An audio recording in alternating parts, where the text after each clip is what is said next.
Hey everyone, so we're back again. Today we are talking about combination fire smoke dampers. As always, I'm here with Drew. He's running the technology side of things. And we're specifically talking about combination fire smoke dampers because it came up on the ASHE community recently. And there was a question posed. A hospital's fire alarm contractor said they don't have to do visual inspections of combination fire smoke dampers because the damper was tied into the building automation system with position sensors indicating fully open, fully closed. And we don't have the position sensors on this one, but the theory on that is all they are is just micro switches, and as it goes around these micro switches, it triggers and it just says, hey, I'm fully open, or hey, I'm fully closed. And those work great. However, there's flaws to them. And unfortunately, we have first-hand experience in this, and we're going to talk about that. But the fact is, NFPA 80, 2010 edition, and NFPA 80 is the standard for fire doors and fire dampers. And we adopted the 2010 edition because NFPA 101 2012 edition, which is the life safety code, was adopted by CMS and it references in 2010. But 19.3.3 specific in the NFPA 80 specifically says you have to do a visual inspection after the functional test is complete to verify that there's no obstructions. So, and this is a 1.5 hour rated combination fire smoke damper.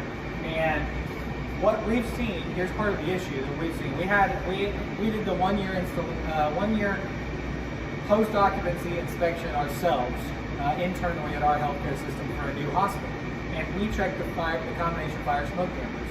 6 of them failed because the damper actuator, which is this component here, and the building automation system both showed the damper fully closed.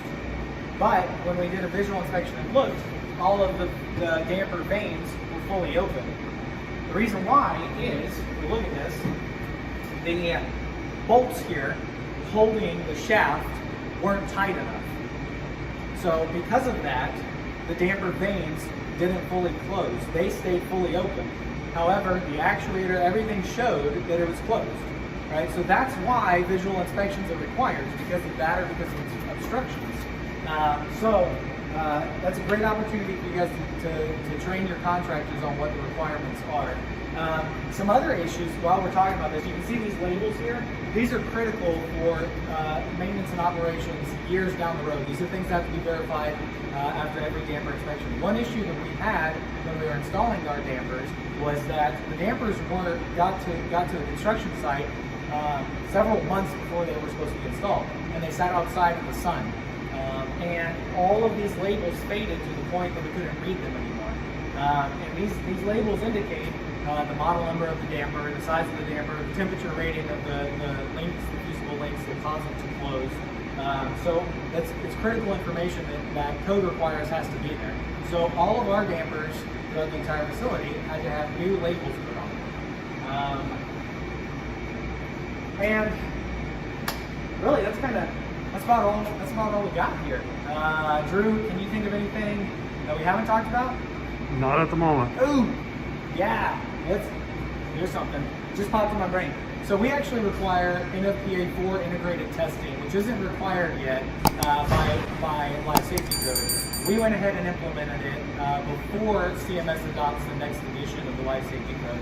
But what integrated testing is that in order for a smoke damper to close, then a duct detector or potentially room smoke detectors have to sense smoke, right? Well, an integrated test is taking that duct detector and making sure that it's sensing the smoke that's coming into here. It triggers the fire alarm system, which triggers the fire alarm relay, which cuts power to the actuator, which closes the damper. So the integrated test is that all of those things are working together like they're supposed to. And ASHE's got a book coming out this quarter on how to develop and implement integrated testing.